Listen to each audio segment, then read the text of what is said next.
Alors comment j'en suis arrivé à ce projet? J'ai eu la chance, il y a 2 ans, de faire un voyage à Auschwitz également, avec des enseignants. Donc c'était 3 jours de formation sur place.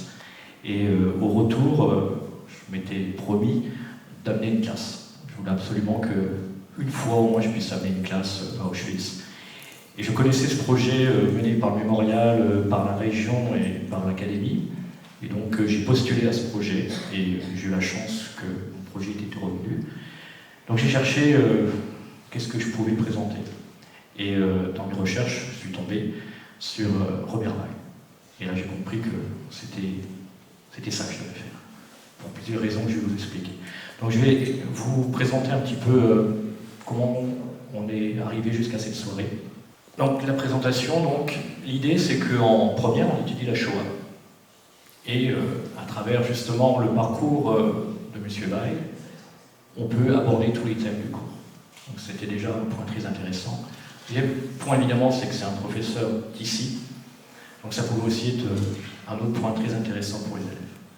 Donc les étapes, donc j'ai déposé mon dossier en octobre 2018. En novembre, j'ai eu la bonne surprise, agréable surprise d'apprendre que mon projet était revenu. Ensuite, avec nos 2 délégués de classe, nous sommes rendus à Paris au mémorial pour signer la convention, pour assister à la signature de la convention entre la région Grand Est et le mémorial de la Shoah. Nous sommes allés une journée sur place. En décembre, j'ai eu l'opportunité de rencontrer Alain Weil, concours de circonstances. Il venait à Strasbourg, donc j'ai dit, c'est le moment de se rencontrer. Donc on a eu cette chance de pouvoir discuter, échanger. Ensuite, en décembre, toujours avec les élèves, donc toute la classe, cette fois-ci, nous sommes allés visiter le mémorial à Paris. Et nous avons rencontré aussi un survivant, M. Urbedgel, qui a témoigné auprès de nos élèves. Donc c'était aussi un moment fort. Et en février, donc, nous sommes allés une journée à Auschwitz. Grande journée, on départ à 4h du matin, les parents en veulent encore un peu. Autour à minuit et demi, donc très longue journée, mais c'était vraiment le point d'orgue un petit peu de ce projet. En mars 2019, nous avons fait la visite de Sarreguemines avec Madame Kahn et le rabbin M. Ariel Wertenschlag qui nous a reçus à la synagogue. Donc l'idée c'était un petit peu voir quelles sont les traces de la communauté juive à Sarreguemines.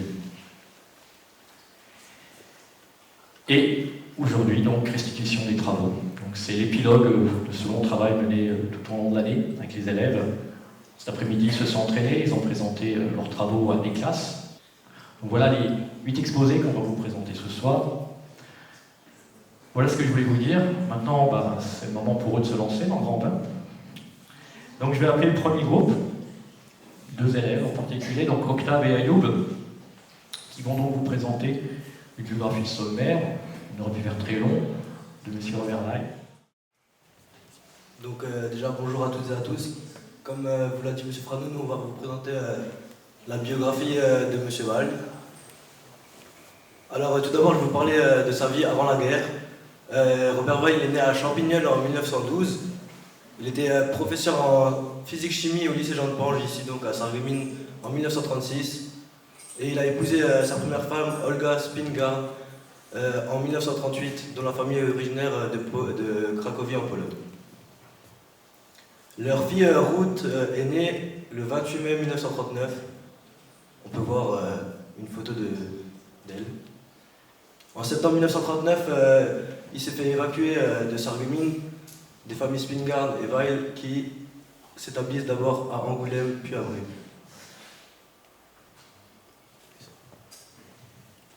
Alors maintenant, nous allons voir la vie de M. Robert Weil pendant la guerre. Alors, en octobre 1939, il est nommé professeur à l'école des officiers mécaniciens de marine à Boulogne-sur-Mer. Le 1er avril 1940, il suit les cours d'élèves aspirants à Auxerre. Il est fait prisonnier à Romilly-sur-Seine le 15 juin 1940, où il s'évade en août 1940 et gagne aussitôt la zone sud. Le statut des Juifs, publié en août 1940 par le gouvernement de Vichy, l'empêche de reprendre sa place de professeur. Il devient directeur de la maison d'accueil pour enfants juifs dans l'Allier en 1941 et il eut la naissance le 23 mai 1942 de sa deuxième fille, Weil, Danielle Juliette. Ici, nous pouvons voir une photo présente de Danielle Juliette. Alors ici, nous pouvons voir aussi une photo de la famille au complet avec M. Robert Weil, sa femme Olga et ses 2 filles. En 1942, à la demande du consistoire central de Lyon, il accepte la charge de délégué itinérant pour la région de Pau et les camps d'internement de Gours et de Rivesaltes pour transmettre aux internés et aux transfuges des nouvelles de leur famille, les pourvoir en petites fournitures, argent, faux papiers et fausses cartes d'alimentation et diffuser ainsi les circulations secrètes du consistoire central aux responsables des communautés. Alors il a été recherché par la Gestapo, du coup il a quitté Bourg-de-Vernay. En septembre 1943, il prend la direction d'une maison d'enfants à Saint-Paul-en-Chablais en Haute-Savoie. En mars 1944, les SS se présentent à la maison d'enfants où il avait pu évacuer la centaine de pensionnaires et les confier à des résistants, des prêtres ou des pasteurs. Alors ici nous pouvons voir une photo de la maison d'enfants. Robert Weil essaie de passer en Suisse avec sa famille. Le 29 avril 1944, ils sont arrêtés près de Annemasse et détenus à la prison de la Gestapo, à Annemasse. Ils sont conduits au camp de Drancy et ils font partie du convoi numéro 75 en date du 30 mai 1944 à destination d'Auschwitz-Birkenau. Dès l'arrivée à Auschwitz-Birkenau, Olga, âgée de 23 ans, Ruth, âgée de 5 ans et Daniel, âgé de 2 ans, sont tués dans les chambres à gaz. Robert Weil est transféré au camp d'Auschwitz. Il est affecté dans différents commandos, l'abri et terrassement du camp d'Auschwitz, affecté comme chimiste au laboratoire d'analyse du camp, annexe de Raisko en octobre 1944. Il a été évacué le 18 janvier 1945 du camp vers le camp de Gross-Rosen, puis du 7 au 10 février 1945 vers le camp de Buchenwald lors des marches de la mort. Le 11 avril 1945, à 11h du matin, les troupes américaines du général Patton libèrent Buchenwald. Dans un état de grande faiblesse, Robert Weil est rapatrié en France le 8 mai 1945, le jour de l'armistice. Donc maintenant, je vais vous présenter sa vie après la guerre. Donc à la rentrée d'octobre 1945, 5 mois à peine après son retour de déportation, Robert Weil reprend son enseignement au lycée de Jean de Pange de Sarreguemines. En 1947, il épouse en seconde noces Fanny Spingard, sa belle-sœur. En 1948, ils ont eu un fils, Alain Weil, qui deviendra rabbin de Clermont-Ferrand puis de Strasbourg. De 1947 à 1967, il est président de l'amicale des professeurs de l'établissement et il prend sa retraite en 1974. En 1986, il quitte Sarreguemines pour venir s'établir à Strasbourg pour être plus proche de son fils et de ses petits-enfants. Il décède à Strasbourg le 30 janvier 1992 et est enterré au cimetière israélite de Sarreguemines. Il a reçu de nombreuses distinctions comme la médaille de la déportation et de l'internement pour fait de résistance, la croix du combattant volontaire de la résistance ou encore la médaille militaire avec croix de guerre en 1979. Il a aussi écrit plusieurs publications comme Mon séjour dans les camps de concentration allemands d'avril 1944 à avril 1945. Voilà, merci de nous avoir écoutés. Bonjour à tous. Nous allons vous présenter notre exposé en lien avec la Shoah. Celui-ci traitera de la communauté juive de Sarreguemines pendant la Seconde Guerre mondiale, avec pour ligne conductrice l'histoire de Robert Weil, ancien professeur de physique-chimie au lycée. Nous présenterons ce projet autour de 5 sous-parties. Donc Robert Weil et sa famille, le judaïsme, les lieux de culte à Sarreguemines, le bilan de la Shoah à Sarreguemines et enfin le cimetière juif. Alors, pour commencer la présentation de la famille de M. Weil, on cite d'abord sa première femme, Olga Spingard, née le 5 octobre 1921 à Sarreguemines. Sa famille est originaire de Cracovie en Pologne, et c'est à 17 ans qu'elle se marie avec M. Weil. Elle perdra la vie dans le camp de Birkenau où elle sera déportée.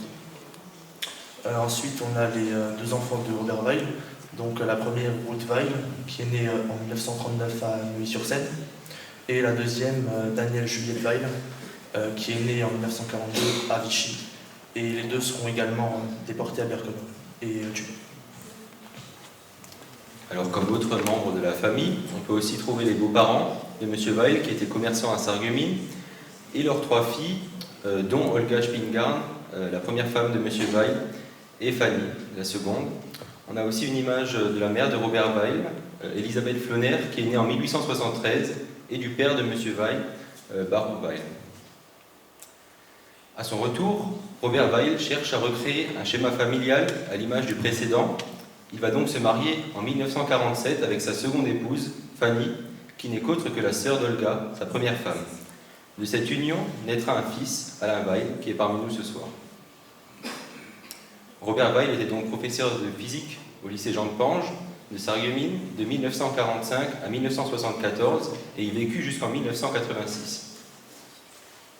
Voilà donc une photo de M. Weil au centre, datant de 1946. Alors, pour traiter finalement le sujet de la communauté juive de Sarreguemines, il est important tout d'abord de comprendre ce qu'est le judaïsme. Alors, on vous l'a résumé à travers une définition. Donc, le judaïsme s'est défini comme une forme de pratique et de vie religieuse qui suit la croyance d'un être suprême. Et cet être suprême, il est censé communiquer avec l'humanité par le biais de la Torah. Ainsi, un juif est considéré comme tel par le biais de la descendance ou par un choix pleinement conscient et engagé de la pratique du culte, autour de 6 spécificités. Donc on a d'abord un enseignement dès la plus tendre enfance, c'est-à-dire qu'on va inscrire les enfants le plus tôt possible dans le culte, au travers par exemple de la circoncision ou de l'enseignement de l'hébreu dès 5-6 ans. Ensuite, on va parler du jour du culte qui est le samedi. On parle du samedi puisque dans les écrits bibliques, la création s'est faite en 7 jours, le 6e jour étant un jour de repos. Il sera symbolisé comme le jour du culte, le Shabbat. Ensuite, on parle du Shabbat, un ensemble de règles strictes. Alors, c'est absolument pas péjoratif, c'est simplement pour mettre en avant le fait qu'il existe un panel de règles plus ou moins pointilleuses, notamment le fait qu'on a l'interdiction de créer. Donc, par exemple, allumer une lumière, cuisiner, bricoler sont des actions de création. Il y a également d'autres règles, comme le fait qu'on ne puisse pas manger d'animaux qui hennissent ou qui portent des sabots. Ou par exemple dans la maison on trouvera 2 services de vaisselle, un pour tout ce qui sera viande et un autre pour le reste. Ensuite on parle d'un rapport à la mort qui est différent puisqu'il faut savoir que dans le culte juif, on ne vénère pas les morts. On observe notamment cette différence au niveau des cimetières, étant donné que sur les tombes il n'y a pas de fleurs, simplement des cailloux. Cette différence elle se marque aussi dans le fait qu'on veuille garder les corps intacts. Or, nous savons que dans le processus d'extermination, les nazis vont faire passer les corps par la crémation, ce qui est un acte encore plus dégradant pour les juifs. Ensuite, on va parler d'un lieu de culte et de pratiques particulières. Il faut savoir que quand on entre dans une synagogue, on observe qu'il n'y a aucune icône religieuse, aucune statue, que la synagogue est construite sur 2 étages, les hommes se trouvant au rez-de-chaussée et les femmes au premier étage, et que lors des célébrations, une bonne partie est dite en hébreu. Enfin, on parle d'une religion sans intermédiaire, puisque, contrairement à la religion catholique, par exemple, il n'y aura pas d'évêques, de curés, etc. Simplement des rabbins qui sont là pour lire et enseigner la Torah.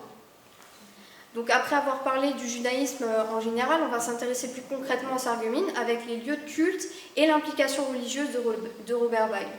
Donc les petites rues de Sarreguemines, elles ont toutes leurs histoires et elles marquent notamment le judaïsme. On parlera notamment de la place Friedengaschen, qui rappelle le souvenir du fondement du premier lieu d'ancrage du judaïsme en 1769.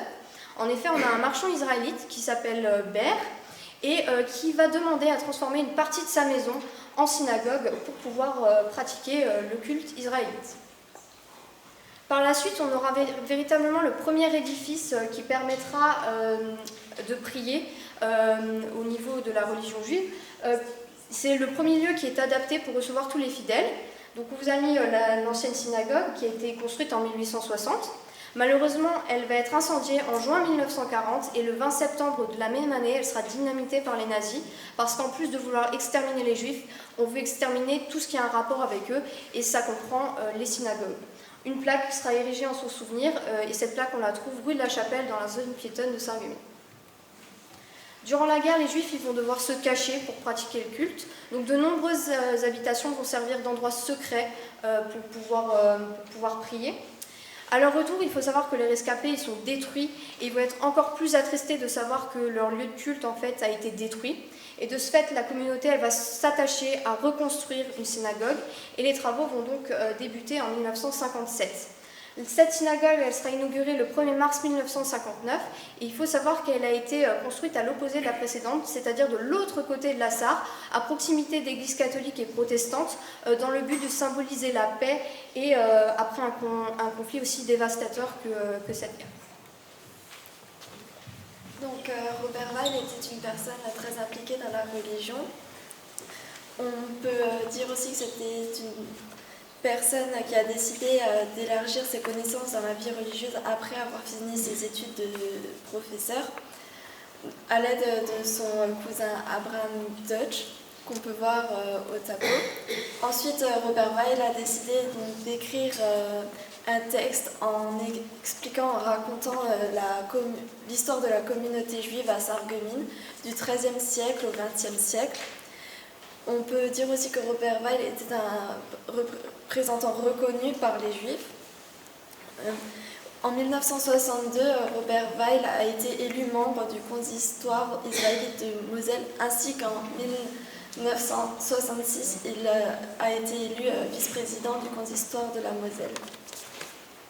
Donc on peut voir au tableau que dans le cimetière israélite de Sarreguemines, il y a un monument aux morts qui représente 89 noms des personnes qui sont mortes suite à la déportation. On peut y voir aussi le nom donc, de Olga Weil, Ruth et Daniel Juliette Weil, la femme et les deux filles de Robert Weil. On peut aussi voir sur le tableau qu'il y avait en 1939 395 juifs et donc 95 ont été déportés. Seulement 6 sont revenus et dont les personnes mortes, il y a eu 28 enfants et 19 bambins. On peut aussi voir que Robert Weil n'était pas le seul professeur du lycée Jean de Pange à avoir été déporté à Auschwitz.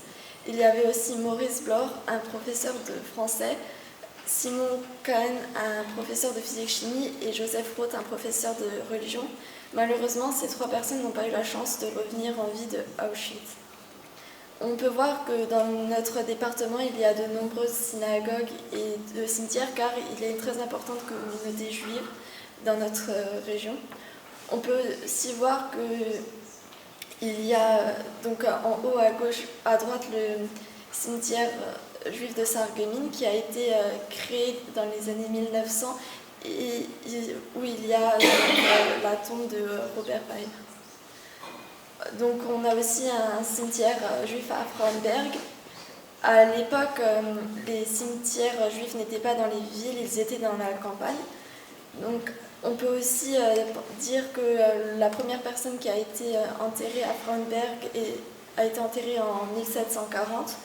On peut aussi y trouver donc, certaines personnalités, donc, dont le père et le grand-père de Simon Lazare, un fondateur d'une célèbre banque, ainsi que Léon Grumbach, un ancien maire de Sarreguemines. Nous vous remercions de nous avoir écoutés.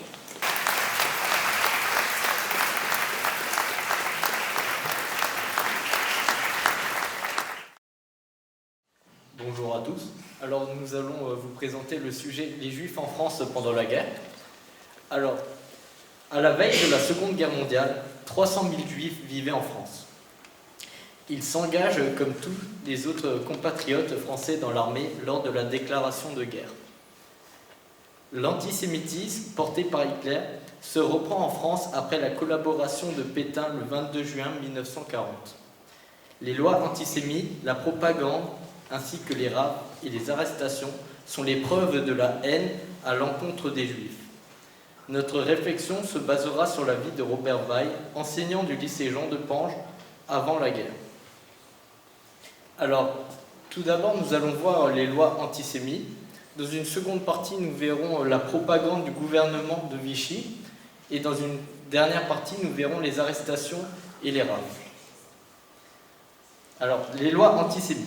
Les lois antisémites se révélaient différentes en fonction du statut de la zone, qu'il soit occupé, annexé ou encore dépendant du régime de Vichy. Elles ne s'appliquaient également pas de la même manière en fonction de la nationalité des Juifs en zone libre, français ou étrangers venant des pays nouvellement annexés par le Reich. Le 3 octobre et 4 octobre 1940, le premier statut des Juifs est édité par le gouvernement de Vichy. Au sud de la France ouvrent les premiers camps spéciaux destinés aux personnes de race juive. Le régime nazi rend le recensement des juifs obligatoire en zone occupée ainsi que la dépossession de leurs biens. Ces premières lois interdisent à tous les juifs de travailler dans la fonction publique, commerciale et industrielle. Le port de l'étoile de David devient obligatoire dans la zone occupée, permettant la reconnaissance directe des juifs. Le 29 mars 1941, on crée le commissariat aux questions juives. Différents services sont chargés de tâches diverses. Une police est également en fonction. Elle juge les infractions perpétrées par les juifs contre leur nouveau statut. La loi du 2 juin 1941 remplace celle du 3 octobre 1940. Elle agrève le statut des juifs. Celle-ci a été mise en place par le gouvernement de Vichy. Elle commence tout d'abord par le recensement en zone libre. Par exemple, est regardée comme juive une personne appartenant ou non à une confession quelconque qui est issue d'au moins 3 grands-parents de race juive ou de 2 seulement si son conjoint est lui-même issu de 2 grands-parents de race juive. Néanmoins, la non-appartenance à la religion juive est établie par la preuve à l'adhésion à une des autres confessions reconnues par l'État avant la loi du 9 octobre 1905. Robert Weil se retrouve privé d'exercer sa profession d'enseignant à cause de sa condition de juif et va se consacrer au sauvetage des victimes les plus menacées de la persécution raciale. Il ne portera pas l'étoile jaune, s'étant enfui en zone libre.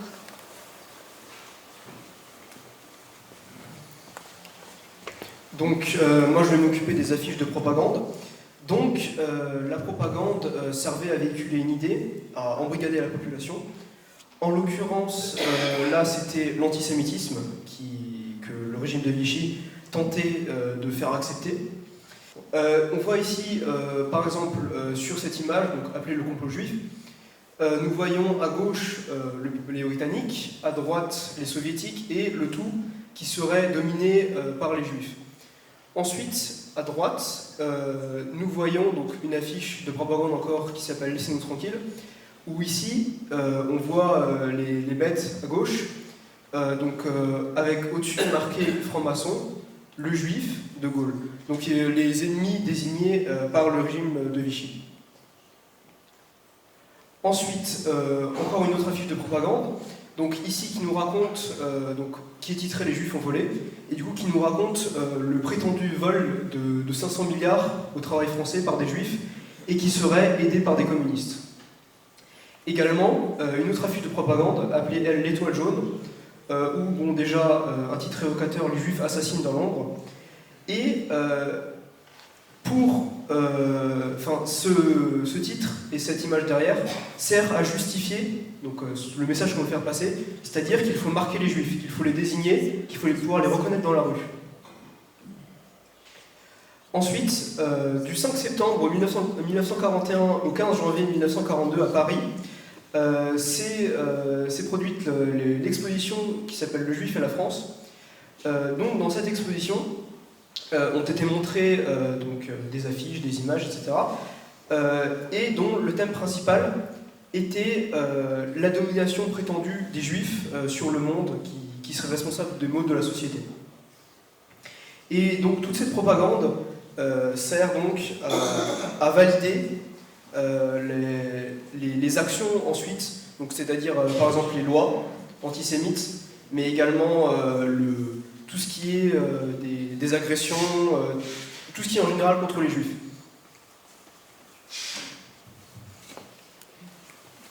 Donc ensuite, on va parler des arrestations et des rafles. Donc les premières arrestations, elles sont individuelles, donc au cas par cas, c'est dès 1940. En 1941, débutent les arrestations massives. Donc les rafles. Qu'est-ce qu'une rafle? Une rafle est définie comme une opération policière d'interpellation et d'arrestation de masse de personnes prises au hasard sur la voie publique ou visant une population particulière, donc ici les Juifs. La première rafle perpétrée contre les Juifs a eu lieu le 14 mai 1941. Ce sont 3000 hommes juifs étrangers qui ont été arrêtés, puis déportés dans un camp de transit pour être déportés dans les autres camps. De nombreuses autres rafles se sont succédées, mais la plus importante et la plus connue reste la rafle du Vélodrome d'hiver, comme on peut en avoir une photo ici. Donc, elle a eu lieu le 16 et 17 juillet 1942 à Paris et dans ses banlieues. Ce sont 13 000 hommes, femmes et enfants juifs qui ont été arrêtés puis emmenés au Vélodrome. Ils y sont restés 5 jours, sans nourriture, dans une chaleur étouffante, avec un seul point d'eau. Une centaine de ces juifs se sont suicidés. Ceux qui ont tenté de s'enfuir ont été exécutés pour être ensuite déportés donc, vers les camps de transit puis les camps de concentration. Moins d'une centaine de ces juifs qui ont donc été arrêtés lors de cette rafle sont revenus des camps. L'arrestation de Robert Weil, donc il a été arrêté une première fois en juin 1940, mais il parvient à s'enfuir en zone libre et c'est à ce moment-là qu'il va faire de nombreux actes de résistance. Il sera arrêté une deuxième fois le 29 avril 1944 près d'Annemasse, lorsqu'il essayait de s'enfuir avec sa famille en Suisse. Il sera détenu à la prison de la Gestapo et il sera ensuite déporté dans les camps avec sa famille.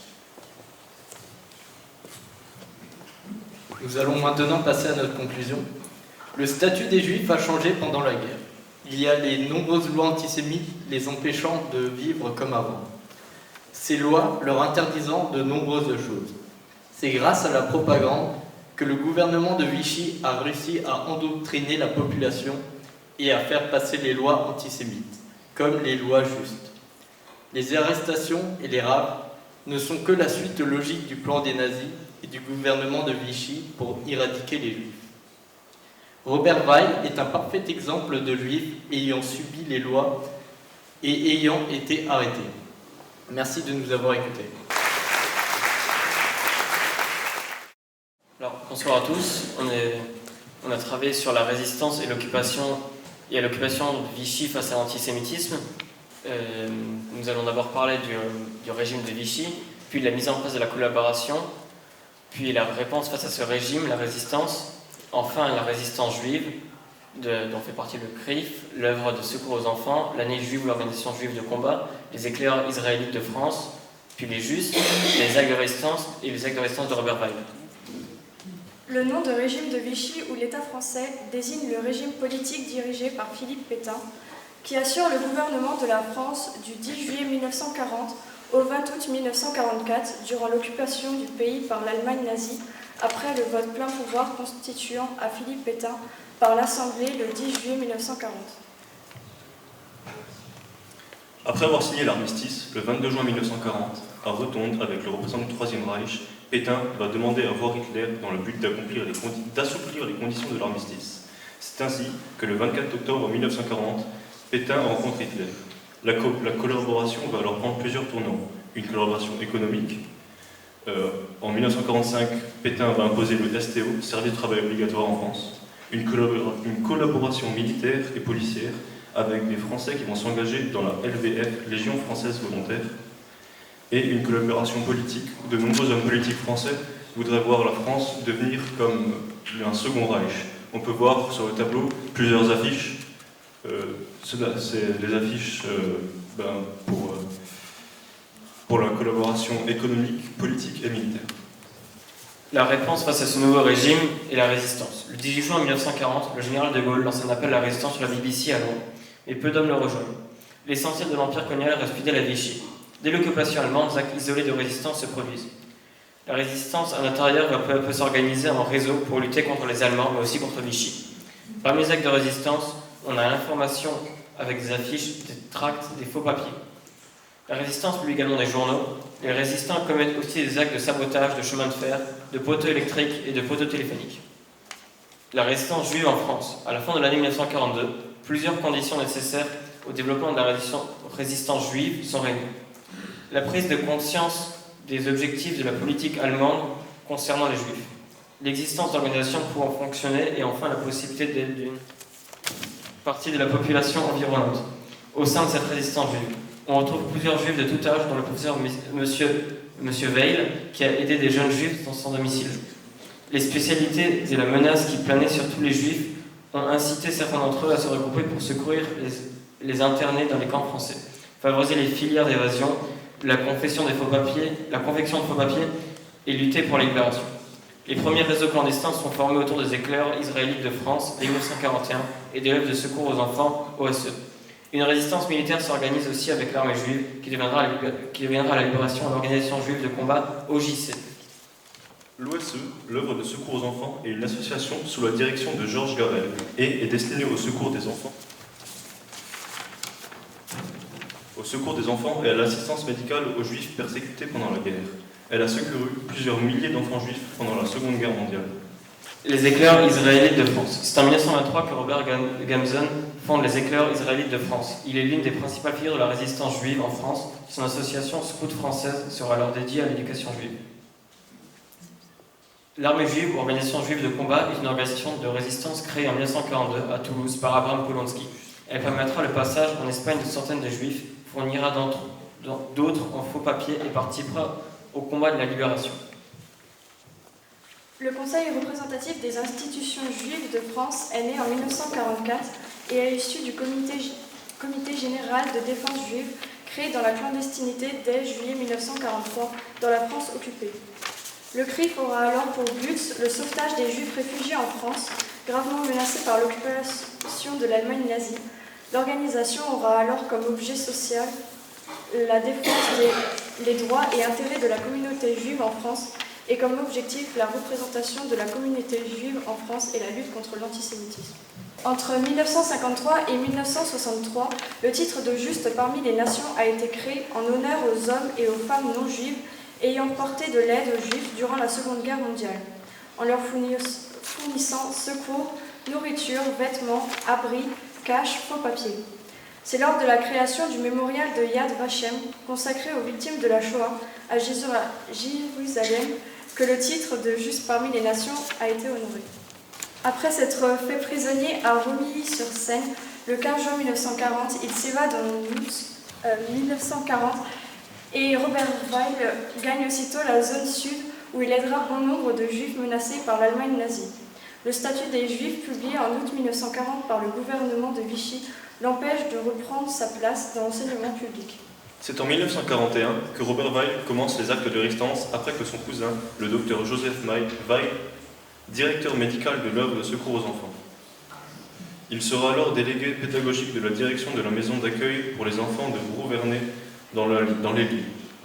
En 1942, à la demande du consistoire central, replié à Lyon, il accepte en outre la charge de délégué itinérant pour la région de Pau et les camps d'internement de Gurs et de Riversholt. Son rôle est de transmettre aux internés ou aux transfuges les nouvelles de leur famille, à les pourvoir en menu fourniture, argent, faux papier et fausses cartes d'alimentation et à diffuser les circulaires secrètes du consistoire central aux responsables des communautés et les informations sur les autorités et les personnes pouvant apporter un soutien. Recherché par la Gestapo, Robert Weil quitte Brou-Vernet et prend en septembre 1941 la direction d'une maison d'enfants à Saint-Paul en Chablais, en Haute-Savoie. En mars 1944, les SS poursuivent les maquis de cette région et incendient le village de Bernex, proche de Saint-Paul en Chablais. Ils se présentent à la maison d'enfants de l'OSE. Robert Weil avait pu évacuer la centaine de prisonniers et les placer à Grenoble, Limoges, en Suisse, où les confier à des résistants, des prêtres et des pasteurs. Robert Weil fait alors partie de ces nombreuses personnes admirables à avoir accompli des actes de courage malgré la menace de cette seconde guerre meurtrière. En conclusion, au 1er janvier 2015, les Justes parmi les nations sont au nombre de 25 686, dont 3 853 pour la France. Les sauveurs restent anonymes et qui le demeureront certainement sont encore plus nombreux. 75% des Juifs vivant en France ont échappé à la déportation. 76 000 Juifs provenant de la France, soit 28% de la population juive française, est morte suite à la collaboration entre Pétain et Hitler. Bonjour à toutes et à tous. Mes camarades et moi allons vous présenter notre partie qui parlera de Drancy et des camps d'internement. Cette partie aura une importance dans l'arrestation de M. Weil, car après avoir été arrêté, il fut envoyé au camp de Drancy. Dans un premier temps, nous parlerons des camps d'internement, puis nous enchaînerons sur une seconde partie qui parlera du camp de Drancy. On réserve en général les termes camp d'internement aux camps placés sous l'autorité de l'État français. De 1940 à 1942, les camps furent des lieux d'exclusion des indésirables, dont les Juifs, mais pas exclusivement. À partir de l'été 1942, ils servirent de lieu de transit pour la déportation vers Drancy, puis vers Auschwitz. Bien que les conditions de vie aient été très dures dans les camps français et la mortalité élevée, 3000 Juifs y perdirent la vie. Les camps n'entraient pas dans un projet d'extermination. Sur cette diapo, nous pouvons voir la carte de la France divisée en deux. On peut y voir la zone sud, dirigée par le régime de Vichy, et la zone nord dirigée par les nazis. Sur cette carte, on y voit également les camps d'internement, mais surtout les camps réservés pour les juifs. L'historique du camp de Drancy. Alors, le camp de Drancy se situe à 4 km de Paris. À l'origine, le camp de Drancy est un ensemble d'habitations dénommé la Cité de la Muette, qui est composée d'une longue bâtisse de 4 étages en forme de U flanquée de 5 tours. Elle a été conçue en 1932 et au début de la guerre, elle est encore inachevée. Elle est occupée par les troupes allemandes en juin 1940. Le camp sert de camp d'internement pour les prisonniers de guerre et des civils étrangers. La préfecture de police y crée le 20 août 1941 un camp destiné aux Juifs. 4230 hommes, dont 1500 Français, afflés à Paris entre le 20 et le 25 août, sont les premiers internés juifs du camp de Drancy. Le camp devient, à partir de mars 1942, le camp de rassemblement et de transit en vue de la déportation de tous les Juifs de France. En tout, ce sera 63 convois qui seront formés et qui partent de la gare de Bourget-Drancy jusqu'en juillet 1943, puis de la gare de Bobigny. Ils emmènent au total 65 000 personnes vers les camps d'extermination, principalement vers le camp d'Auschwitz-Birkenau, dont le convoi 75 de la famille Veil qui s'y rejoindra en mai 1944. Au plus fort des rafles, le camp compte environ 7 000 détenus, alors que sa capacité théorique est de 5 000 places. À partir de juin-juillet 1943, un commando de SS autrichien, avec à sa tête Alois Brunner, prend en charge l'administration du camp, qu'alors confié à la préfecture de police. La gendarmerie assure cependant la surveillance générale de 1941 à 1944. Le dernier convoi à destination d'Auschwitz part le 31 juillet 1944. Le 18 août 1944, 1467 prisonniers sont libérés après l'arrivée de représentants diplomatiques suédois et de nombreux membres de la Croix-Rouge. Nous allons maintenant voir la structure du camp de Drancy. Donc, le camp d'abord est entouré d'une double rangée de barbelés, séparés par un chemin de ronde. On peut remarquer au centre qu'il y a une cour qui est recouverte de gravier, et cette cour se trouve au centre d'une cité d'HLM qui forme un U. Et donc, cette cité d'HLM mesure 200 mètres de long pour 40 mètres de large et haute de 4 étages. On peut voir à la base du U qu'il y a les sanitaires du camp de Drancy, et ce camp est entouré de miradors afin d'éviter toute évasion. Ici, on a une vue de la cité de la Muette en 1930, donc avant que cela devienne le camp d'internement de Drancy. On voit qu'il y a le bâtiment en forme de U, qui à l'époque était juste des habitations, et les autres bâtiments. Ici, on a une autre vue de Drancy. Donc pendant la guerre, le U sera donc bouché pour éviter toute évasion, et on remarque bien les 4 étages du camp et la forme du U. Donc ici, on a une carte où on voit bien la cité de la Muette, donc Drancy, qui se trouve près de la gare de Bobigny, d'où partira donc tous les convois, beaucoup de convois de juifs qui iront vers Auschwitz. Et on retrouve plus au nord la gare du Bourget-Drancy. Les conditions de vie à Drancy sont tout d'abord très difficiles. À l'origine, les détenus sont couchés sur des planches ou à même le ciment, sans paillasse ni couverture. Les juifs internés sont parqués à 50 ou 60 par chambrée. Dépouillés de leurs papiers d'identité, de leur carte d'alimentation et de toute somme d'argent supérieure à 50 francs. En guise d'alimentation, ils reçoivent chaque jour 250 grammes de pain et 3 soupes sans légumes, bu dans des récipients de fortune qu'ils partagent à plusieurs. Les internés n'ont aucune activité, sauf quelques corvées exigées pour l'entretien du camp.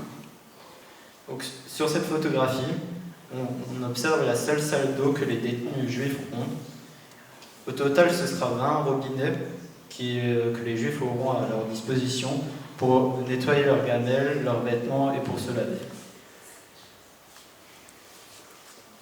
Pour continuer sur les débuts difficiles, les sorties de la chambrée sont réduites à 1 heure par jour, escalier par escalier. Les conditions sanitaires sont rudimentaires, la dysenterie rôde. Pour se laver, les 5000 détenus internés de 1941 à 1942 n'ont que 20 robinets à leur disposition.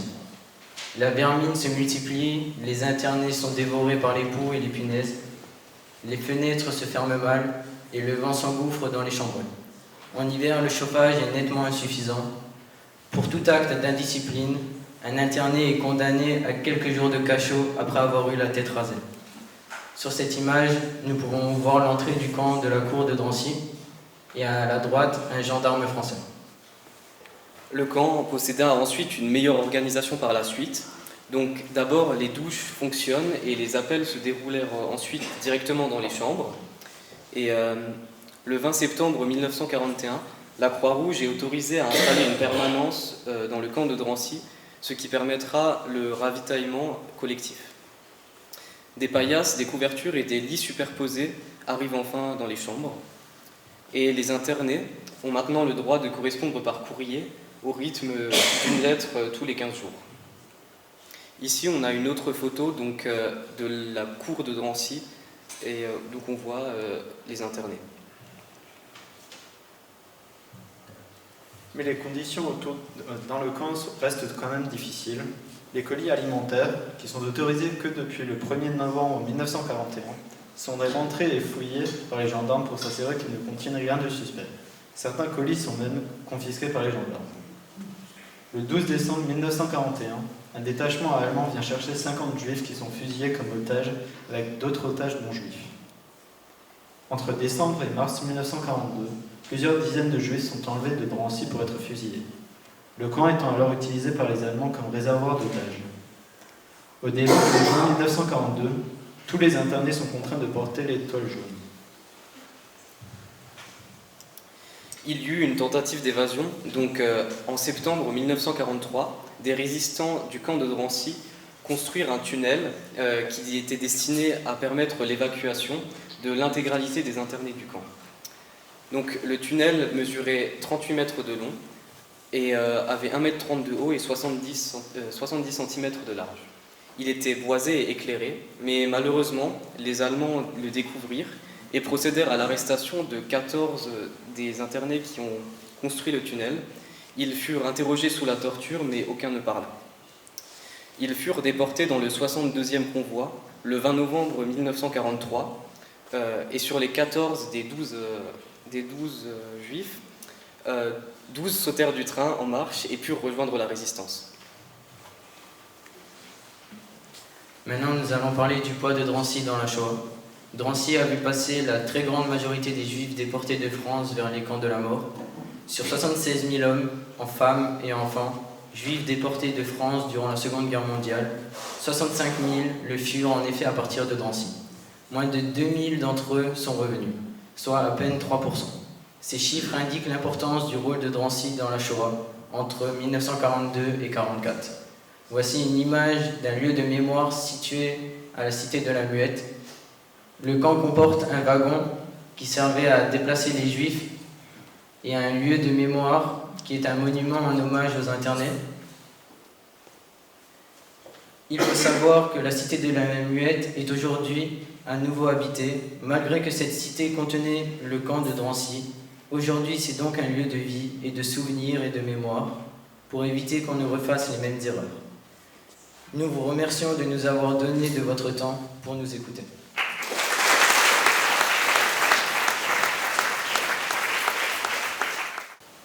Donc notre exposé qui traite de la déportation de Drancy à Auschwitz à partir de la déportation de Robert Weil, qui fut déporté le 30 mai 1944 à bord du convoi 75.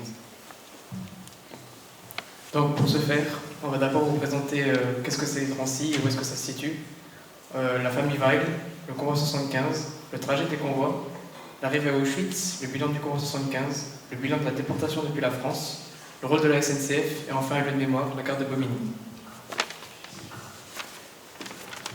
Donc Drancy se situe dans la banlieue est de Paris et il a été pendant 3 ans le principal lieu d'internement en France. Les déportés partaient de la gare de Bobigny et de la gare du Bourget vers les camps d'extermination, principalement Auschwitz. Et il y a donc 9 déportés sur 10 français qui passèrent par ce camp. Donc ce fut le cas pour la famille de Robert Weil. Donc Robert Weil, sa femme et ses deux filles, Ruth et Danielle Juliette. qui, après avoir été arrêtés à Annemasse le 29 avril 1944, ont été transférés au camp de Drancy le 29 mai 1944, puis déportés vers Auschwitz. Donc là, nous avons une représentation dessin de la gare de Bobigny, avec la gare principale, et à gauche, le lieu de départ des convois de déportation vers Auschwitz. Donc Robert Weil fut déporté dans le convoi 75. Il écrit un témoignage des conditions du voyage, donc je vais vous lire un extrait. Le voyage se fit dans des wagons de bestiaux fermés, parqués à 100 personnes à peu près, dans des conditions de vie difficiles à décrire. Il était impossible de s'y asseoir ou de se coucher. La promiscuité, le manque de renouvellement d'air, les besoins naturels, la faim et la soif, l'énervement des enfants, aussi bien que celui des grandes personnes, créaient un climat détestable. Ce voyage déprimant devait durer 3 nuits et 3 jours. Robert Weil fut déporté dans le convoi 75, qui contenait 1000 personnes, dont 112 enfants. Donc voici le témoignage d'une autre survivante du convoi 75, Nadine Neftler, que je vais lire.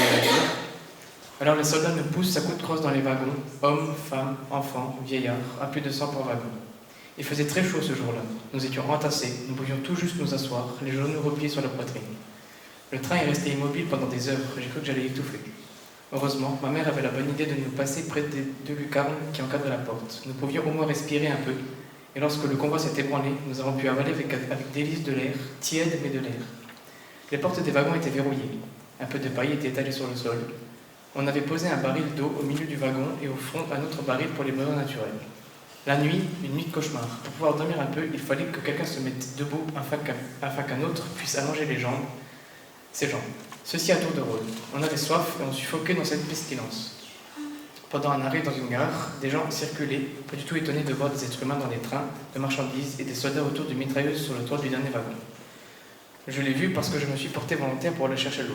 La 3e nuit fut encore plus cauchemardesque que les autres, pas la place de se retourner. Des enfants pleuraient, des gens âgés gémissaient, d'autres étaient malades et se vidaient par toutes ces ouvertures. Dans les wagons, les déportés étaient entassés et compressés, listés une cinquantaine ou plus par wagon. Et donc ce dessin nous montre les conditions horribles dans lesquelles étaient traités les déportés pendant le convoi. Donc là, nous avons un exemple du trajet d'un des convois partant de la gare de Bobigny. Donc un trajet d'une longueur extrême, puisqu'il durait 52 heures environ.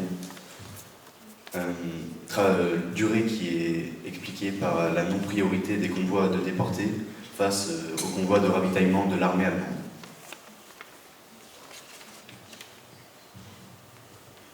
À l'ouverture du camp, les Juifs déportés arrivaient au camp par la Judenrampe jusqu'en 1944. Donc la Judenrampe qu'on peut voir à droite sur l'image de droite. Les Juifs y passaient par le chemin qui est monté par une flèche blanche pour aller vers Birkenau. Et à gauche, nous pouvons voir un wagon d'origine qui est encore à Auschwitz aujourd'hui. À partir de mai 1944, les Juifs arrivaient à Auschwitz-Birkenau par la gare d'Auschwitz à l'intérieur du camp aménagé pour accueillir les Juifs hongrois. Donc à gauche, on peut voir l'arrivée des déportés à la gare. Et à droite, le témoignage de Robert Weil à son arrivée. L'arrivée se fit le 2 juin 1944, soit 4 jours avant le débarquement des forces alliées en Normandie. Au quai de Birkenau, un camp faisant partie du camp d'Auschwitz, les wagons furent vidés de façon particulièrement grossière par des équipes d'internés ou de SS armés de fouets ou de gourdins. À notre grand étonnement, il nous fut interdit d'emmener nos bagages qui nous avaient été autorisés à Drancy. Puis les hommes furent séparés en des femmes et constituant 3 colonnes, celle des hommes jeunes, celle des femmes jeunes, sans enfants, et enfin une 3e colonne où se mêlèrent jeunes mères avec leurs petits, gens âgés, personnes infirmes et éclopées. Donc le convoi 75 comptait 1000 déportés, 626 furent gazés et brûlés à leur arrivée au camp, 239 hommes et 134 femmes furent sélectionnés pour le travail, mais seulement 35 hommes et 64 femmes ont survécu. 77 convois de déportés sont partis de France. En 1942, 45 convois sont partis vers Auschwitz-Birkenau, transportant 41 951 déportés. En 1943, il y a eu 17 convois, dont 13 vers Auschwitz-Birkenau, transportant 17 69 déportés. Et enfin, en 1944, il y a eu 17 convois, dont 14 vers Auschwitz, transportant 14 000 déportés, 833. Les convois vers Auschwitz représentèrent 93% des convois partis de France pour un total de 113 853 déportés. Donc cette carte nous montre les principales routes de déportation en Europe de 1942 à 1944. Donc il y a celle qu'on a étudiée de Drancy à Auschwitz, mais il y en a d'autres, par exemple de Belgique, de Hollande, d'Europe de l'Est et même de Grèce. La SNCF a joué un rôle dans cette déportation, puisqu'ils ont fourni des hommes et du matériel, comme l'indique l'article 13 de l'armistice signé en juin 40, qui stipule la collaboration des entreprises françaises. Puis, à la fin de la guerre, un lieu de mémoire a été érigé à l'ancienne gare de Bobigny, au lieu de départ des convois de déportés vers Auschwitz. Merci beaucoup.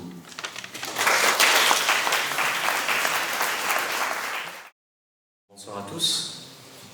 Nous allons vous présenter notre projet qui se situe, qui est orienté sur le camp d'Auschwitz-Birkenau, mais surtout la partie concentrationnelle. Non, extermination, pardon. Alors, en introduction, nous allons vous représenter la famille de Robert Weil, puisque notre projet tourne toujours autour de cette famille. Robert Weil, qu'on distingue sur cette photo, Daniel Julette, sa seconde fille, Olga Spingard, sa première femme, et Ruth, sa première fille de 5 ans, qui sont tous allés à Auschwitz-Birkenau. Alors, on va commencer avec la solution finale. Au début de la guerre, Hitler menait une politique raciste croissante, conséquente pour les Juifs en particulier. En 1941, Hitler proclame le génocide des Juifs et des Tziganes. Ils sont des milliers à être déportés dans des camps de concentration ou d'extermination. Le 20 janvier 1942 a lieu à Berlin la conférence de Wannsee, où s'est organisée la solution finale qui a pour but d'éliminer la totalité des Juifs d'Europe. Le camp d'Auschwitz I, qui était avant 1942 un camp de travail forcé pour les prisonniers de guerre, est alors converti en camp de concentration et d'extermination pour les Juifs. Auschwitz est à l'origine un petit village. Entre 1919 et 1939, la Pologne avait retrouvé son unité. Les Polonais se sont alors dotés d'une armée. Ils ont alors fait construire des casernes. Une était située à Auschwitz. En 1939, les Allemands réquisitionnaient les bâtiments pour les transformer en camps de travail pour les prisonniers de guerre. C'est Auschwitz I. Mais au vu de la conférence de Wannsee en 1942, les Allemands déportaient alors les Juifs à la place des prisonniers de guerre. Auparavant, les prisonniers soviétiques avaient commencé une construction d'un camp Birkenau, qui est un camp d'extermination. Une extermination immédiate à l'arrivée ou bien une extermination différée à cause du travail forcé et intense. Alors en 3, le convoi 75. Entre 1942 et 1944, les Juifs arrivaient et sortaient des wagons au niveau de la Judenrampe. Mais pour des raisons de logistique et de rapidité, la ligne était prolongée jusqu'au sein du camp, au plus près des chambres à gaz, en 1944. À l'arrivée de chaque convoi, les déportés étaient triés en 3 files. Une première file était composée de personnes âgées, handicapées et même les enfants. Des camions pouvaient acheminer encore plus vite les déportés, mais ces camions les emmenaient directement aux chambres à gaz. La deuxième file, elle, se composait de femmes qui pouvaient aussi être envoyées au camp de concentration. Et la dernière file, la troisième, était créée sous l'impulsion des SS, composée d'hommes qui jugeaient aptes au travail et présentables aux médecins. Un seul médecin décidait du sort de personnes de cette file par un simple coup d'œil et un simple geste à droite ou à gauche. Les files étaient créées en fonction de la demande du camp. Si le camp n'avait pas besoin de femmes, par exemple, les femmes étaient directement dirigées vers l'exécution directe, vers les chambres à gaz. Et du coup, on peut retracer le parcours de Olga, Ruth et Daniel Juliette quand ils sont arrivés à Auschwitz. C'est-à-dire qu'ils sont arrivés à Auschwitz en juin de mémoire 1944 sur cette rampe qui avait été aménagée pour le gros afflux des Juifs hongrois. Et ils ont été tués dans les chambres à gaz. On ne sait pas laquelle, mais ici. Voilà. la mise en scène de l'extermination. Le sort des déportés était masqué par le mensonge. En effet, les nazis, au cours des déportations, ont fait croire à tous les déportés qui étaient destinés à une mort certaine qu'ils allaient être évacués et transportés vers un nouveau pays pour former une nouvelle civilisation. Une fois débarqués de la Judenraum, les nazis disaient aux Juifs qu'ils devaient laisser leurs bagages sur le quai et aller prendre une douche afin de prendre un repas chaud après le dur voyage. Les Juifs allaient alors à pied jusqu'au lieu de la mort. On proposait au début des camps pour les plus fatigués de monter dans ces camions qui les achemineraient encore plus vite jusqu'aux chambres. Ces personnes dites fatiguées allaient sans s'en rendre compte directement aux chambres à gaz. Dès leur extermination en chambre à gaz, les déportés étaient amenés dans des salles de déshabillage, qui les déshumanisaient pour de bon. Se déshabiller et se mettre tout nu devant des inconnus constitue une perte de son intimité et de son humanité. Mais tout y était prévu pour leur faire croire qu'ils reverraient leurs affaires. Des crochets y étaient installés, ainsi que parfois des numéros pour leur faire croire au maximum qu'ils retourneraient dans cette salle. Ensuite, les déportés étaient dirigés vers de grandes pièces qui étaient parfois ornées de fausses paumes de douche pour éviter une panique générale. Une fois la pièce remplie, les nazis fermaient la pièce hermétiquement et avec une certaine lâcheté, jetaient du zyklon B par un seul conduit situé au-dessus de la pièce. C'est un pesticide sous forme de pastille qui devient un gaz mortel lorsqu'il se trouve à une température de plus de 27 degrés. À ce moment précis, la plupart des juifs présents se doutaient qu'ils allaient mourir. Ensuite, là on a deux photos du complexe crématorium à Auschwitz, notamment le numéro 2 si je ne me trompe pas. Avant d'être dynamité et après d'être dynamité en novembre 1944, parce qu'il faut savoir que les nazis ont essayé de dissimuler leurs crimes en effaçant toute trace du génocide. Désormais, on va parler de la partie incinération des corps, étant donné que les corps étaient... les juifs étaient tués par le gaz, il fallait les extraire des chambres. Les SS nommaient alors des Sonderkommando, qui étaient des juifs du camp, qui étaient censés et qui ont traîné si on peut appeler ça, leurs frères, jusqu'au crématorium pour qu'ils soient ensuite brûlés. Crématorium, on peut voir un exemplaire ici, celui-ci se trouve à Auschwitz I, le premier camp. Et ici, vous pouvez voir sur les photos de droite des photos clandestines, les 3 seules photos clandestines qui ont été prises à Auschwitz-Birkenau, qui témoignent du gros afflux et de l'extermination en masse des juifs hongrois. Et il y a eu tellement de juifs hongrois en été 1944 que les fours crématoires ne tenaient plus la cadence et les nazis et surtout les Sonderkommando ont dû creuser les fosses pour pouvoir les brûler directement à l'extérieur. D'où ces photos qui ont été prises d'ici, le crématorium numéro 5. Le Sonderkommando qui a pris la photo s'est positionné là et les fosses étaient ici. En bilan, qu'est-ce qu'on peut retenir de la Shoah à Auschwitz? Eh bien, c'est 1300 déportés, dont 1 300 000 déportés, dont 1 100 000 juifs. Et le nombre de victimes au camp d'Auschwitz-Birkenau est d'1 100 000, dont 1 million de juifs. Sur les 76 000 déportés juifs de France, 69 000 l'ont été à Auschwitz. Seuls 2500 sont revenus, dont M. Rebarweil. On vous remercie. Donc, l'univers concentrationnaire à travers le témoignage de Robert Weil. Donc, nous allons vous parler de ce sujet. Donc, d'abord, nous allons faire une introduction, puis nous allons parler de l'arrivée à Birkenau, la sélection et la séparation des familles, l'arrivée au camp d'Auschwitz, la déshumanisation et la quarantaine, la violence physique et morale, les conditions d'hébergement, la hiérarchie et la distinction entre déportés, la faim et la soif, le travail forcé, les maladies et les expériences médicales.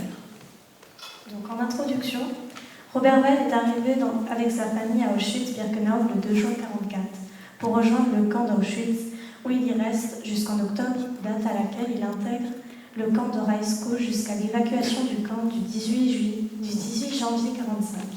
Le 23 janvier, il arrive dans le camp de Grossrosen jusqu'au 7 février où il est déporté à Buchenwald. Il sera libéré par les Américains le 11 avril 1945. Robert Weil a publié plusieurs de ses écrits, dont Mon séjour dans les camps de concentration allemands, duquel nous allons citer des extraits. L'arrivée à Birkenau. Robert Weil a passé un an dans les camps de concentration allemands et est arrivé en avril 1944 par wagon et sera libéré en avril 1945. Il a cité que l'arrivée se fit le 2 juin 1944, soit 4 jours avant le débarquement des forces alliées en Normandie. Au quai de Birkenau, un camp faisant partie du camp d'Auschwitz, les wagons furent vidés de façon particulièrement grossière par des équipes d'internés ou de SS armés de fouets ou de gourdins. La sélection et la séparation des familles se fait plus tard. Les familles sont séparées et Robert Weil ne verra plus jamais sa femme ni ses enfants. Nous allons maintenant vous lire un extrait. À notre grand étonnement, il nous fut interdit d'emmener les bagages qui nous avaient été autorisés à Drancy. Puis les hommes furent séparés des femmes. On constitua 3 colonnes, celle des jeunes hommes, celle des jeunes femmes sans enfants, et enfin une 3e colonne où se mêlèrent jeunes mères avec leurs petits, gens âgés, personnes infirmes ou éclopées. Nous ne devions croire à l'importance de cette classification que bien plus tard. C'est la dernière fois que j'aperçus ma femme et mes 2 enfants. J'entends encore ces paroles d'adieu et je vois encore son sourire qu'elle m'adressa. L'arrivée au camp d'Auschwitz. S'ensuit l'arrivée et l'intégration au camp que Robert Weil nous décrit par ces quelques phrases. Quelques centaines d'hommes jeunes, parmi lesquels j'étais, furent regroupés par 5 et nous partîmes à pied sur Auschwitz 1, situé à 4 km du quai de Birkenau. Je vais vous citer les premières impressions de Robert Weil en entrant à Auschwitz. Puis tout d'un coup, c'était la porte d'entrée du camp, au-dessus de laquelle se trouvait l'inscription Arbeit macht frei. Les rues du camp étaient propres, les blocs de pierre à 2 étages faisaient bonne impression. Passons maintenant à une description rapide de Auschwitz 1, proprement dit. Conçu géométriquement, le camp contenait 28 blocs répartis sur 3 rangées parallèles. L'ensemble était entouré d'un mur de béton avec plusieurs séries de fils de fer de barbelés, dont un était parcouru par un courant électrique à haute tension. Tous les 300 km se trouvaient des miradors où les SS armés de mitrailleuses surveillaient les abords du camp. Donc la déshumanisation et la quarantaine. Donc Robert Weil, au bout de quelques instants où il fut rentré dans le camp, il a dû faire face à des horribles procédés d'humiliation des nazis. Donc il cite « Mon numéro est A12069. Il fallait apprendre par cœur la formule de présentation devant n'importe quelle autorité, soit SS, soit du camp. La phrase était la suivante. Der Häftling A1269 nennt sich Gehorsam zu stellen, c'est-à-dire le détenu A12069 se présente respectueusement aux ordres. Donc comme vous pouvez le voir sur la première photo ici, donc il était tatoué et il avait son numéro matricule ici. Donc je continue. C'est entièrement nu, avec des souliers à la main, sans chaussettes, que nous entrâmes dans un bâtiment où fut procédé d'une façon très brutale à une tonte de tous les corps. Nous prîmes une douche, à la suite de laquelle on remit à chacun de nous une chemise, un costume rayé et une mützen, c'est-à-dire un béret, donc que nous voyons là, sur la dernière photo. Tout cela sans s'occuper de savoir si les effets locteux en question convenaient à mes mesures. La violence morale et physique. Les déportés subissent différentes violences telles que la violence physique ou encore morale. Cette violence physique se manifeste par le travail pharaonique que les SS infligent aux détenus dans des conditions déplorables. Mais ces derniers les battent ou les font souffrir lors d'appels interminables dans le froid, la pluie, la canicule, ceci pour se faire respecter ou encore à des fins personnelles. La violence est également morale car les déportés, une fois arrivés au camp d'Auschwitz, ne comprennent pas tout de suite où leurs familles sont allées, donc ils avaient encore espoir de les retrouver, mais cet espoir disparaît très vite lorsqu'ils apprennent la dure réalité et souffrent affreusement. Les détenus ont également une peur permanente de mourir, ce qui les démoralise. Les détenus étaient obligés de porter des étiquettes en toile avec son numéro matricule. Celui-là même que nous portions tatoué sur l'avant-bras, avec au-dessus le numéro, le triangle coloré qui, de loin, indiquait sa catégorie. L'une de ces étiquettes était obligatoirement fixée sur le côté gauche du veston, l'autre sur la droite du pantalon. Nous pouvons voir différents triangles qui catégorisent les détenus. Par exemple, le rose, c'était pour les homosexuels. Ensuite, Richard VR était le commandant du camp de mai de 44 à janvier 45. Et on peut voir la hiérarchie au sein d'un camp. Donc maintenant la faim et la soif. Donc aux conditions précaires par le manque de place, d'hygiène, etc., s'ajoute également le manque de nourriture et d'eau, ce qui est une grande cause de décès. Robert Weil nous rapporte « La ration journalière était donc manifestement insuffisante, théoriquement de l'ordre de 1500 calories. Elle n'atteignait pratiquement que 800 à 1000 calories, alors que l'on considère 2400 calories nécessaires pour un travailleur assis, et bien davantage jusqu'à 4500 pour un terrassier. Par ailleurs, la considération de la composition qualitative d'une ration est aussi importante que son équivalent calorifique. Or, albumine, protides, vitamines faisaient totalement défaut dans les rations allouées aux affamés. Donc, comme on peut le voir là sur la première photo, donc nous avons une petite tasse de café, on va dire, pour le matin, un bol de soupe avec quelques légumes pour le midi, et une tranche de pain avec quelquefois de la margarine dessus ou du beurre, ce qui est quand même assez rare. Et donc ici on peut voir le partage donc, du repas.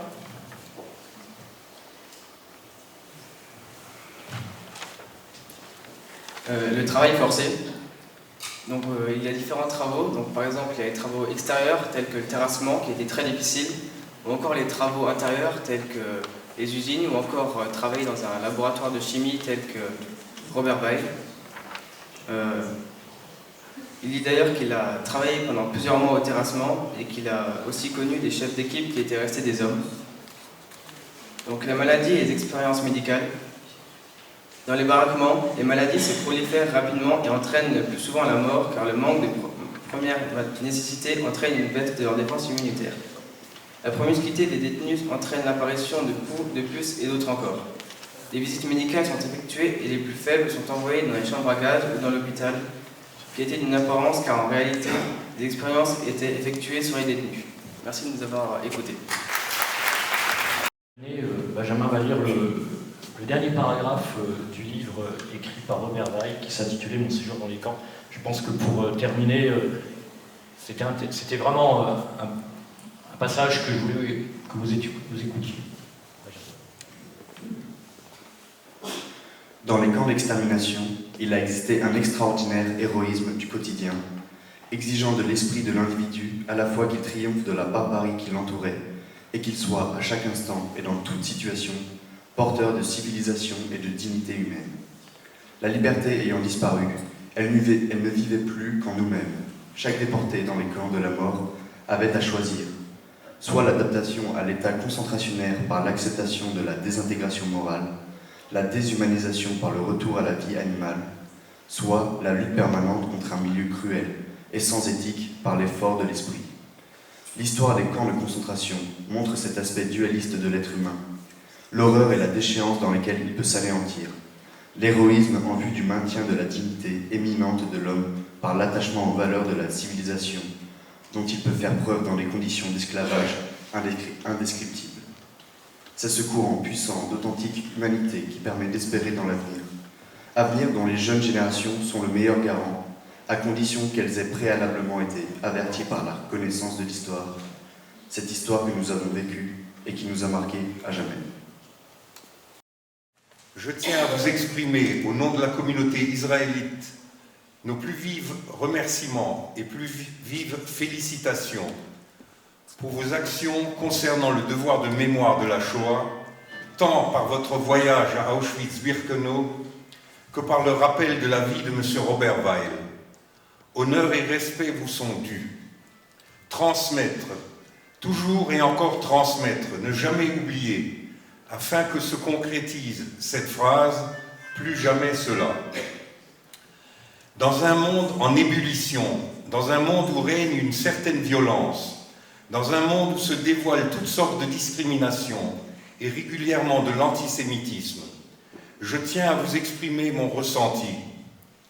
Je crois que nous devons revenir aux valeurs fondamentales et universelles de l'être humain en apprenant notamment à regarder l'autre avant de regarder ses différences, qu'il soit chrétien, musulman, athée ou juif. Je crois enfin que nous devons nous considérer comme une création à part entière, c'est-à-dire comme des individus ayant chacun leurs convictions, leurs idéaux, leurs influences, leurs rêves et leurs désirs, des critères fondamentaux qui nous mènent au vivre ensemble en paix. À vous les élèves, je voudrais vous adresser ces quelques mots, vous qui êtes l'avenir de la France et de l'Europe. Si l'on y prend garde, un pays entier finit par perdre tout sens du droit, toute notion de justice. On en arrive à oublier que, quelle que soit la couleur de peau, son accent, sa religion s'il en a une, tout homme, toute femme, tout enfant a droit à une vie et à une dignité. Je voudrais vous citer ici ce soir quelques phrases d'origine du pape Jean XXIII. Jean XXIII s'adressait aux jeunes. Vous êtes l'avenir du monde, vous êtes l'espérance.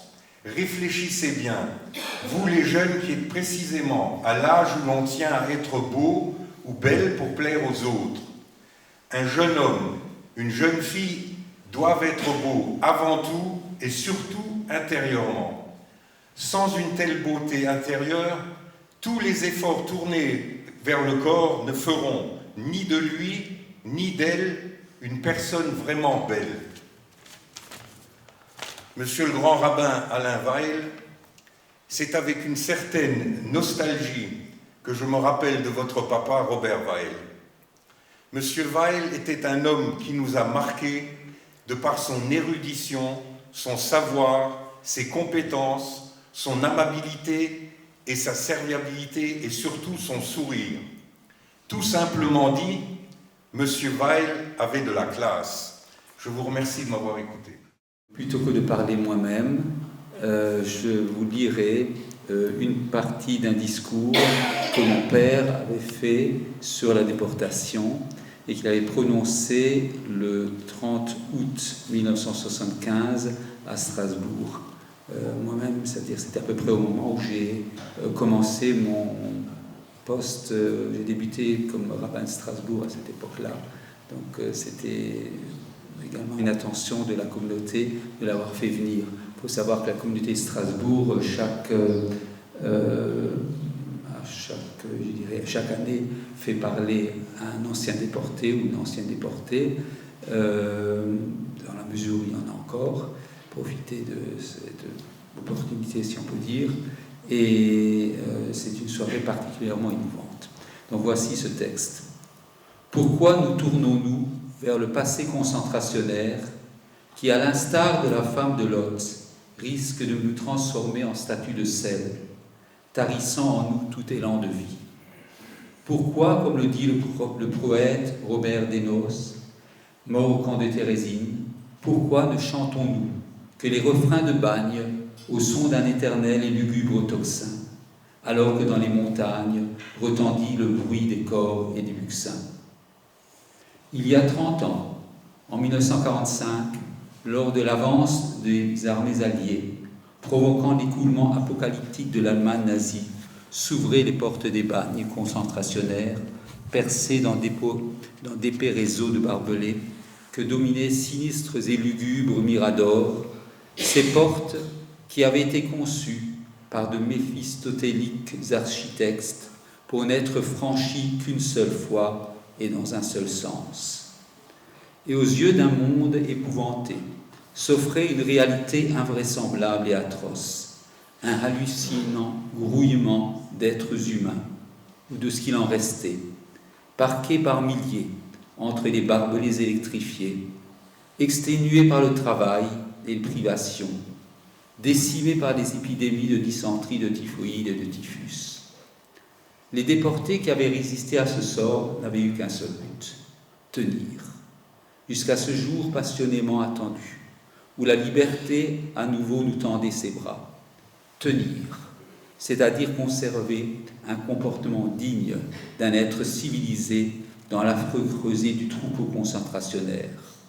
Tenir, c'est-à-dire s'efforcer de rester soi-même, ou mieux encore, de se dépasser dans ce bagne où tout était pensé pour avilir, exténuer jusqu'à l'extrême limite, non seulement l'homme, mais l'humain en tant que tel. Pratiquer dans la mesure du possible la vertu de solidarité, l'amour du prochain dans cet univers de valeurs renversées de la Umwertung der Werte, chère à Nietzsche, où la haine barbare est un principe directeur d'action, où la torture est un jeu distrayant, la souffrance physiologique quotidienne, un laboratoire d'expérience rationnelle, et l'aboutissement à la mort une banalité. Pratiquer, dis-je, cette vertu a constitué la pierre angulaire de la conscience des déportés, le système de référence fondamental auprès duquel, en tout état de cause, soit en clairvoyance, soit obscurément, chacun de nous prenait ses repères. L'homme ne vaut en effet que par son intérieur, par son cœur. Comme le dit le psalmiste, un cœur brisé, éternel, tu ne repousses pas. Ce cœur brisé, Israël l'a présenté à Dieu pendant les années tragiques que nous avons vécues dans le camp de l'univers concentrationnaire. Le cœur brisé physiquement, dès l'aube glaciale et hostile de l'Appelplatz, où au garde à vous pendant des heures, devant les Übermenschen, les victimes, dédaigneusement appelées Stück, étaient comptées et recomptées, sinistre cérémonie qui se répétait le soir pendant l'infinie même durée, puis au cours de la journée, exténuante par l'épuisement physique, la faim lancinante, les sévices corporels. Le cœur brisé moralement par la promiscuité dégradante, la gratuite haine des groupes ethniques et raciaux, l'avilissement continu et permanent, et surtout la solitude effrayante de l'âme devant le mal absolu. Monde sans âme, sans conscience, monde où nulle règle morale ne prévaut pour défendre les victimes contre les tortionnaires, monde où les emmurés sont vivants, mais où l'homme est mort dans l'homme.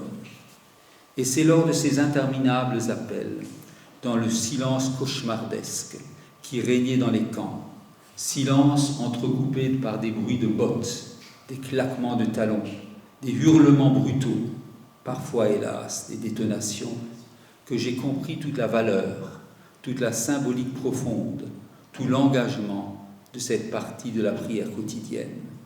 Nous te remercions, nous proclamons ta louange à cause de notre vie soumise à ta main et pour nos âmes confiées à toi, et pour les miracles de tous les jours envers nous, et pour tes prodiges et tes bienfaits de toute heure, du soir, du matin et de midi.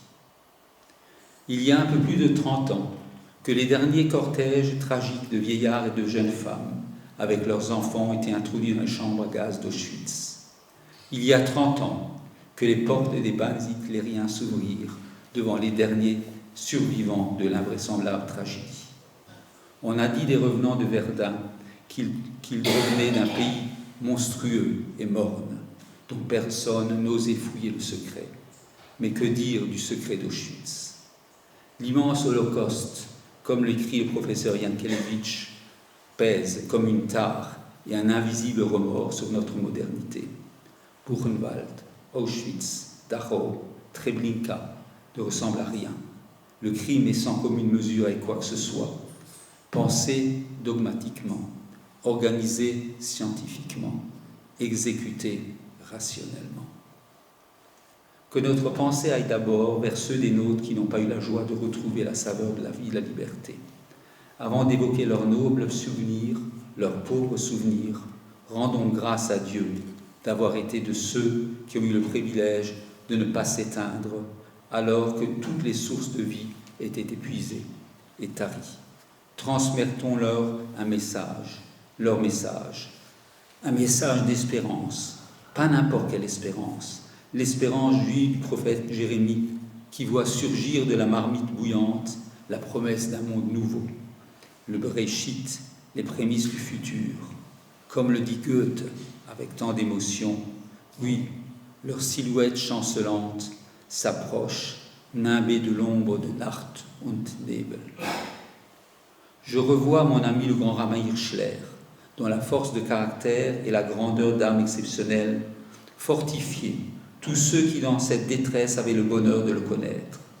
Devant les questions angoissées de ceux qui, comme moi, vivaient avec la douleur lancinante tous les instants d'avoir amené avec eux leurs femmes et leurs petits-enfants, ils se refusaient à leur faire connaître le tragique destin qui fut le leur, encourageant par des détails plausibles la légende d'un possible camp de femmes et d'enfants, puisant dans son infinie compassion la force d'entretenir en ses prochains un espoir revitalisant combien nécessaire.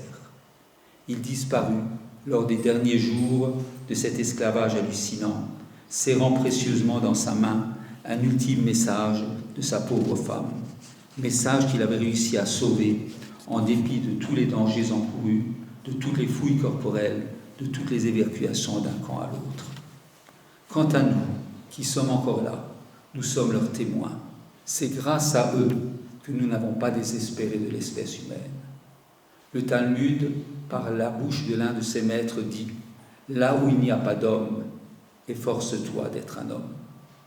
Dans la vie concentrationnaire, nous avons essayé de préserver l'humain, de lui maintenir ses lettres de noblesse envers et contre tout.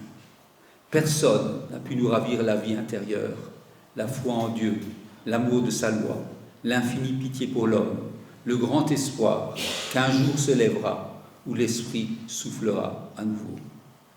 Mon père de mémoire bénie était un homme d'un courage et d'une force morale exceptionnelle.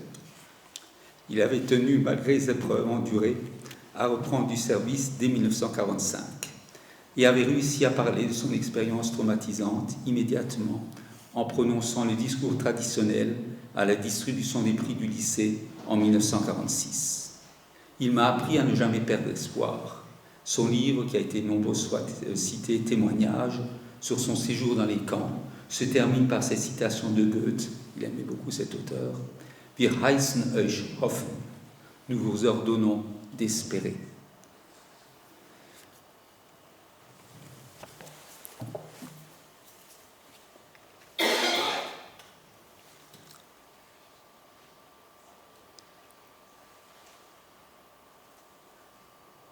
Vois-tu, papa,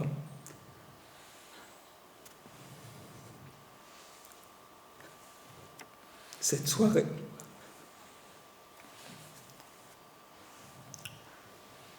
organisée par le proviseur du lycée de Sarreguemines, M. Freiermuth te donne raison. Se retrouver ce soir, mon épouse Viviane et moi, qui vivons depuis notre retraite il y a 10 ans en Israël, se retrouver avec deux de mes cousins, le rabbin de Strasbourg et son épouse, son frère Francis, professeur de lettres classiques à Strasbourg, avec des anciens collègues et amis qui ont bien connu mes parents de mémoire bénie, dans l'enceinte de ce lycée où tu as donné le meilleur de toi-même, depuis le début de ta carrière en 1936 jusqu'à ta retraite en 1974, en faisant abstraction des années de guerre, se retrouver l'espace d'une soirée devant une classe d'élèves, leurs parents, le corps enseignant, dans ce lycée où tu as enseigné avec une constance professionnelle reconnue par les différents inspecteurs d'académie, tantôt les équations et théorèmes mathématiques, tantôt les différents domaines de la physique et de la chimie, où tu as tenu en haleine ton éditoire en alliant cours de sciences et digressions d'ordre philosophique. Se retrouver dans ce lycée où je suis moi-même élève de 1953 à 1965, depuis la classe du CP jusqu'à la terminale, et dont je garde d'excellents souvenirs, tant des professeurs de qualité qui m'ont formé que des camarades de classe, pour une soirée où des élèves ont présenté leurs travaux sur la Shoah, l'Holocauste, travaux qu'ils ont réalisés sous la direction de leur professeur d'histoire, M. Denis Franou, que je tiens à remercier tout particulièrement, et où ils se sont penchés sur la vie et le parcours de mon père, où ils ont visité le mémorial de la déportation à Paris et le camp d'Auschwitz. Une telle soirée, dédiée à la mémoire de mon père et à travers lui, à titre posthume, à tous les déportés, tient pour nous-mêmes, nos enfants, petits-enfants d'Israël, du rêve. Un rêve pourtant bien concret et réel. Un événement d'autant plus remarquable que le contexte actuel, en France ou ailleurs, n'encourage pas ce genre d'initiative. Vous me faites penser à ce village gaulois d'Astérix, résistant envers et contre tout à l'occupant. Merci donc à Monsieur le Proviseur, à l'Amicale des professeurs, aux personnalités ici présentes, au rabbin Wertenschlag, qui est à la charge de la communauté juive de Sarreguemines actuellement, un ami de longue date, au président Jackie Marx, aux membres de la communauté juive qui sont déplacés, aux anciens collègues de mon père ici présents, à Alme, venu spécialement de Paris, fille de nos amis Simon et Claudine Gerson-Korn. Son père faisait partie des orphelins recueillis dans la maison de Lauzet de Bourg-Vernet dans l'Allier, où mon père exerçait comme directeur pédagogique. Il avait remarqué parmi les enfants quelqu'un à l'esprit spécialement vif et lui a donc enseigné les rudiments des mathématiques. Après-guerre, Simon a fait des études brillantes et devint directeur du laboratoire de Saclay. Et une amitié est restée au fil des années, jusqu'à la génération suivante, entre les deux familles. Les innombrables personnes qui ont été marquées à vie par leur rencontre à un moment de leur existence avec mon père. Parmi les autres personnes, les uns ont pu garder un souvenir d'une parole, les autres d'un enseignement, les troisièmes d'une attitude particulièrement noble dans une situation délicate, d'autres encore par un conseil judicieux de mon père. Merci à M. Eric Elkoubi, conseiller départemental du Bas-Rhin, ancien député, de s'être déplacé spécialement. C'est un signe supplémentaire de l'amitié que tu nous portes, Eric, et de ta fidélité. Viviane et moi en sommes spécialement touchés.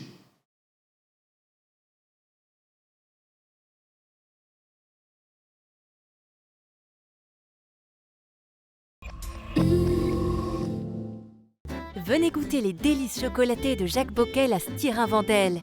Votre chocolatier créateur vous propose une collection de chocolats de saison, décorés à la main et 100% naturels, à offrir ou à croquer. Sans oublier des spécialités intemporelles qui feront plaisir à tous les gourmands. Jacques Bockel, c'est 100 mètres carrés de chocolat d'exception à Stirin-Vendel. Le CFA BTP Moselle est à Sarreguemines, avec 4 formations disponibles. Métier du plâtre et de l'isolation, carreleur et mosaïste, peintre applicateur de revêtement et génie climatique. Inscription ouverte toute l'année par téléphone au 03 87 63 71 08. Ecréadis, une école pour élèves 10 et haut potentiel, organise ses portes ouvertes samedi 23 mars de 9h à midi. Venez découvrir la prise en charge individuelle axée sur le développement personnel et émotionnel de l'enfant. J'ai toujours peur d'abîmer mes appareils auditifs lorsque je fais mon jogging ou quand je fais mon jardin. N'ayez crainte, notre nouvelle gamme de produits auditifs tout-terrain a été conçue pour résister aux chocs, aux rayures et à l'eau. Vous pourrez donc pratiquer vos loisirs et vos activités tout en portant vos aides auditives.